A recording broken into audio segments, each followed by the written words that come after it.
J'espère que vous allez bien. Aujourd'hui, on se retrouve dans une nouvelle vidéo et je vous fais mon wrap-up de toutes mes lectures que j'ai faites dans le mois de mai. Donc, pour faire un petit recap, dans le mois de mai, j'ai lu 6 livres. C'est un peu moins que d'habitude. D'habitude, je me situe entre 7 à 10 lectures par mois. Je vous avoue que le mois de mai a été très occupé parce que j'ai été en recherche d'emploi et j'ai commencé mon nouvel emploi. Mon mois de mai a été beaucoup d'émotions et tout parce qu'il a fallu que je quitte mon ancien emploi qui était en garderie et que je commence mon nouvel emploi en communication. Bref, tout va bien, j'aime vraiment mon nouvel emploi. J'ai un petit mal de cœur de laisser mes enfants à garderie, mais regardez, c'est la vie. On change d'emploi, on grandit, comme moi j'ai quitté l'université, fait que c'est sûr j'allais avoir une nouvelle job.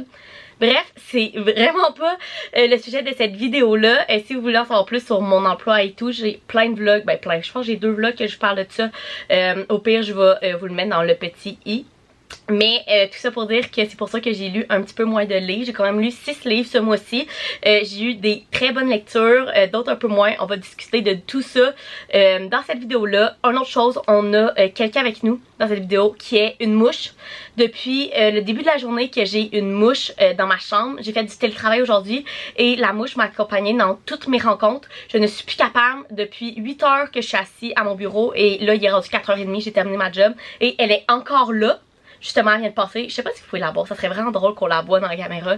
Bref, on va faire avec parce que je suis pas capable de la sortir de ma chambre. Je suis pas capable de la tuer. Fait que ça va être ça. Fait qu'on y va maintenant et je vais vous parler des 6 livres que j'ai lus dans mon mois de mai. Donc, j'ai commencé mon mois de mai avec un thriller et en fait, j'ai lu L'horizon d'une nuit de Camilla Grebe, bref, je sais pas trop ma prononciation son nom de famille, mais en fait, c'est parce que c'est une auteure qui vient de la Suède et j'étais tellement excitée de lire ce livre-là parce que c'est la première fois que je lisais un auteur qui vient de la Suède.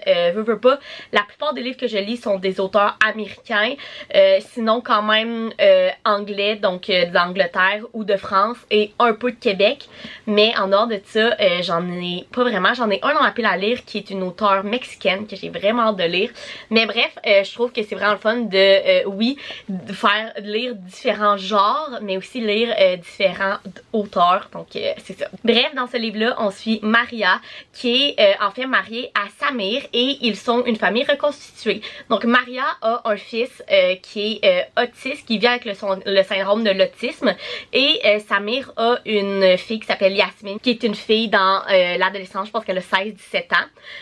Et en fait, ils vivent tous ensemble en Suède, dans une maison. Donc, c'est une famille reconstituée. Et en fait, qu'est-ce qui se passe? C'est que un soir, Yasmine disparaît. Et là, il essaie de trouver qu'est-ce qui s'est passé cette nuit-là parce que dans le fond, il y a un témoin qui l'a vu tomber en bas d'une falaise jusque dans l'eau.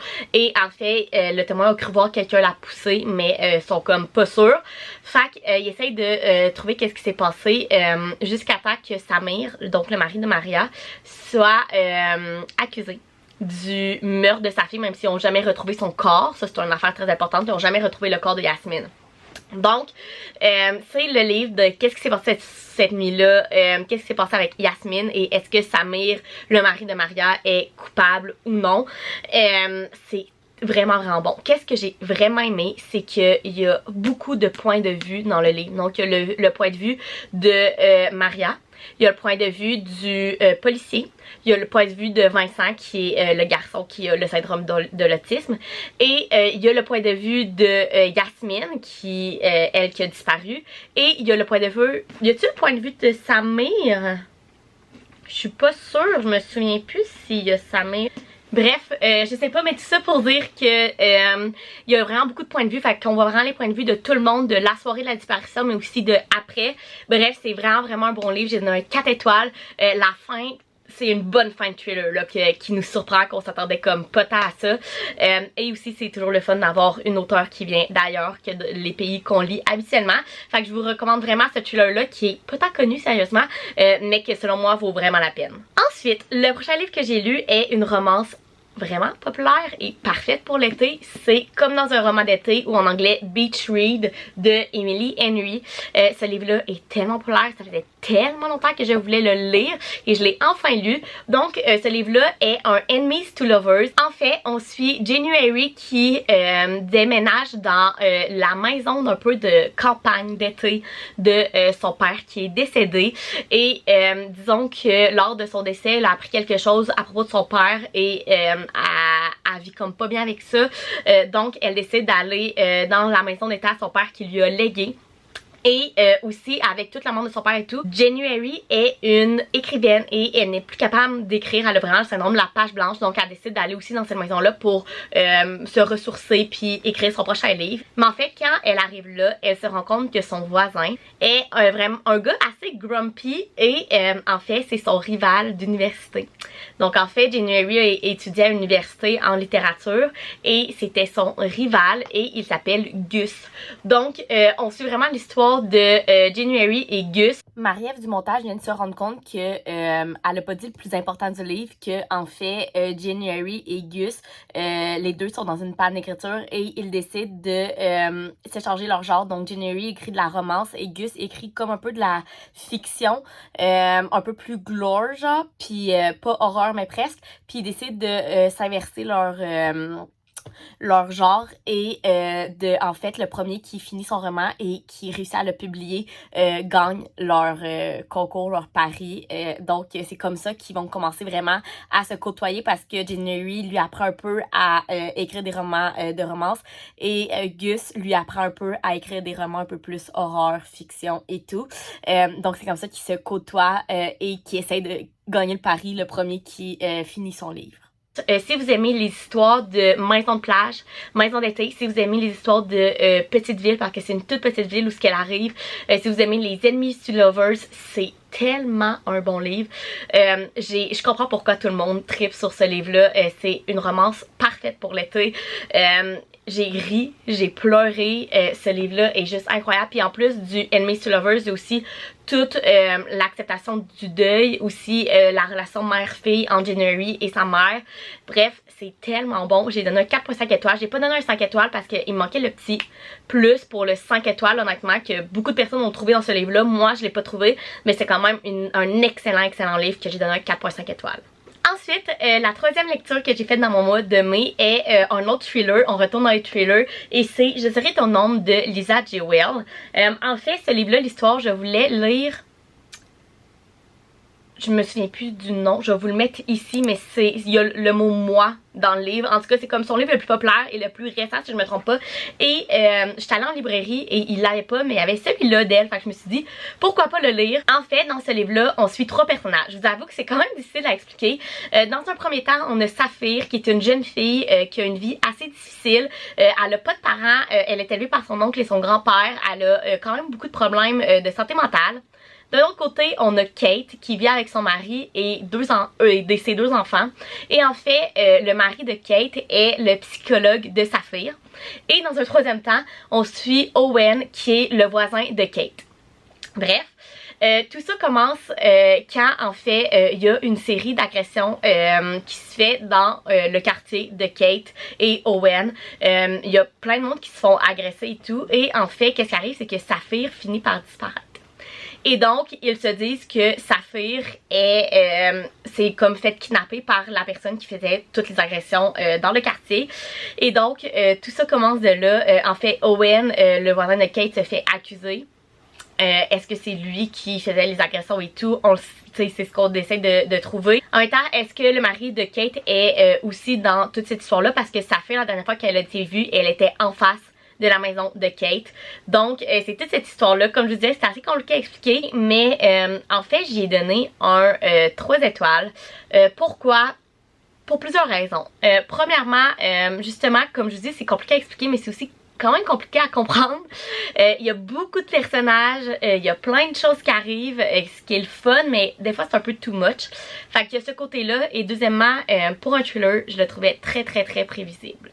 J'ai comme vraiment tout comme prévu ce qui s'est passé et moi c'est très rare que je prévoie ce qui se passe dans un livre. J'aime vraiment ça, je suis très naïve, j'aime ça rentrer dans un livre et tout. Et celui-là, je sais pas, C'est vraiment pas mon thriller préféré, je l'ai pas détesté non plus, ça a été une bonne lecture, mais ça a été un 3 étoiles pour moi, mais j'ai quand même vraiment le goût de lire son livre le plus populaire, fait que je vais certainement le lire aussi, mais celui-là, ce fut pas mon préféré. Maintenant, on retourne dans les romances et je vais vous présenter mon seul 5 étoiles de la vidéo, et c'est un gros coup de cœur pour moi. C'est Tempête du Sud de Brittany C. Cherry, qui est le premier dans la Compass Series. En fait, on suit Kennedy qui vient de se divorcer et elle retourne vivre chez sa sœur. Et en fait, sa sœur et son mari font genre du flip de maison, donc ils achètent des vieilles maisons, ils la rénovent puis ils la revendent. Mais en fait, leur dernière, au lieu de la vendre, ils décident de l'offrir à Kennedy pour qu'elle se remette sur pied et tout. Donc Kennedy débarque dans cette maison-là qui est dans un tout petit village et elle fait la rencontre de son voisin qui est Jack ou Jax, qui lui ici. Et en fait, Jax est vraiment grumpy, c'est vraiment un grumpy sunshine. Et en fait, Jax a vraiment beaucoup de trauma, de passé, et il veut rien savoir de Kennedy, il veut rien savoir qu'elle marche sur son terrain, qu'elle fasse rien. Et c'est vraiment parce que ça que leur relation va se développer. Jax va apprendre vraiment à vivre avec ses traumas. Kennedy va apprendre aussi à surmonter son divorce. Et vraiment toute l'histoire autour de la petite ville, c'est une autre histoire vraiment d'un petit village, tout le monde se connaît. Jax est vraiment représenté comme le gars pas social, vraiment froid du village et tout. Et Kennedy va comme réussir à aller gratter un peu là-dedans et tout. Je vous dis là, c'est tellement bon ce livre-là. J'ai donné un 5 étoiles et dans le fond c'est une série américaine, mais il y a 4 livres dans la Compass Series. Ça c'est le premier, les 2 autres sont en train de se faire traduire. Je pense que le prochain sort en juin si je me trompe pas, et le 4e sort cette année en anglais, donc le temps qu'il soit traduit. Mais j'ai tellement hâte de lire les autres livres et je sens que cette série-là va devenir dans mes séries préférées parce que le premier livre était juste incroyable. Grumpy, si vous aimez les Grumpy Sunshine, les histoires dans des petites villes, c'est vraiment un livre pour vous. Ensuite, le prochain livre que j'ai lu est Sister Pack de Isa Lyers et Samantha Morgan. En fait, ce livre-là, ça fait tellement longtemps qu'il est dans ma bibliothèque, dans ma TBR, et j'avais pas pris le temps de le lire parce que c'est une bonne brique. C'est peut-être aussi pour ça que j'ai lu un peu moins de livres ce mois-ci. J'ai vraiment lu des bonnes briques. Ça, c'est une bonne brique. Lui aussi, il était une bonne brique. Bref, tout ça pour dire que ce livre-là, en fait, on suit 2 sœurs qui sont Linda et Mareva. En fait, on suit vraiment leurs 2 histoires. Donc, en fait, Mareva vient de se séparer de son fiancé. Elle a vraiment la séparation difficile et elle essaie de retourner vivre chez sa sœur, et en même temps, elle ouvre son propre magasin de papeterie, un peu de DIY et tout.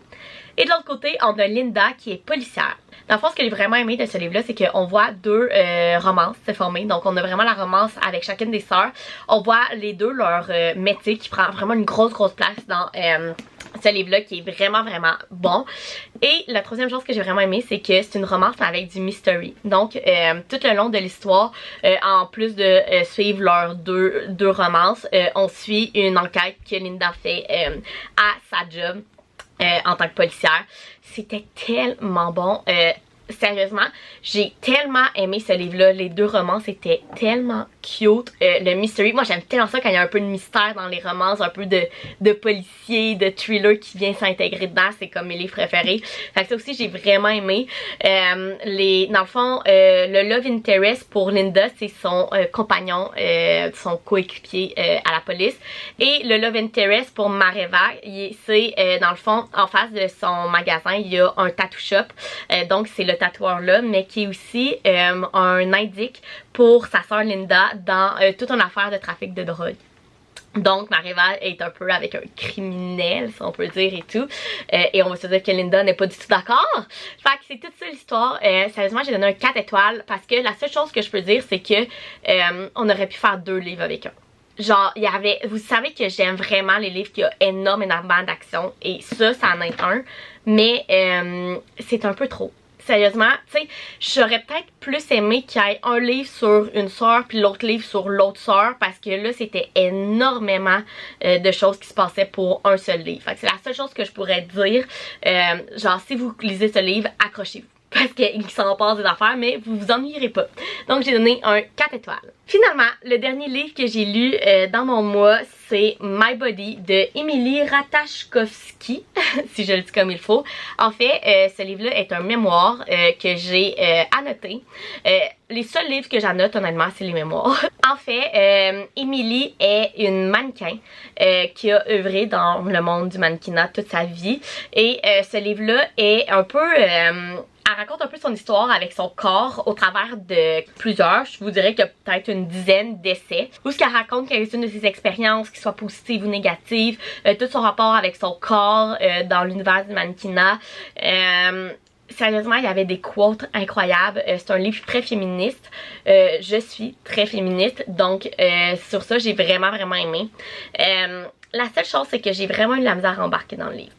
Je sais pas si c'est parce que c'est un mémoire, parce qu'en même temps, j'ai déjà lu d'autres mémoires, dont, exemple, C'est My Name de... je me souviens plus son nom. Ce livre-là, C'est My Name, que je vous ai tellement parlé que c'est sûr qu'il va être dans mes livres préférés de 2022. Est un mémoire et j'ai vraiment embarqué vite dedans. Celui-là, j'ai eu vraiment plus de misère. Il est plus court, fait que ça l'a aidé. Mais je sais pas, j'ai eu de la misère à rentrer dans ces essais, justement. C'est peut-être parce que, justement, c'était pas une histoire écrite... qui partait de A et qui finissait à Z, c'était des essais, là, ça allait un peu de toutes les bords. Mais je pense que c'était ça aussi qui m'a un peu fait décrocher, c'est que ça allait un peu trop de toutes les bords, au lieu d'y aller comme un peu chronologiquement. Des fois, elle allait quand elle avait 15 ans, après ça allait quand on en avait 25, ça revenait quand on en avait 18 pour ses histoires et tout. Je sais pas pourquoi, mais j'ai pas tant accroché que ça. Il y a des quotes incroyables, je pourrais vous en lire une. Exemple ici, elle dit « Si j'ai acquis de l'influence, un statut, c'est uniquement parce que je plaisais aux hommes. Une situation qui m'a permis de frôler la fortune et de m'offrir une certaine autonomie, mais qui, en aucun cas, ne m'a donné une authentique émancipation. Cette autonomie, je la conquiers qu'à partir de maintenant, après avoir rédigé ce livre et donné voix à ce que j'ai pu penser et vivre. » Fait que vous voyez que c'est vraiment le rapport des hommes au corps des femmes et tout.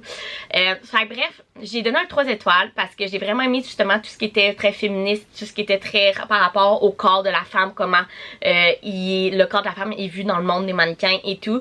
Mais j'ai quand même eu de la difficulté à rentrer vraiment dans le livre. Donc voilà les 6 livres que j'ai lus dans mon mois de mai. J'espère que vous avez aimé. Encore une fois, j'avais quand même pas mal de diversité, des thrillers, des romances, même un mémoire.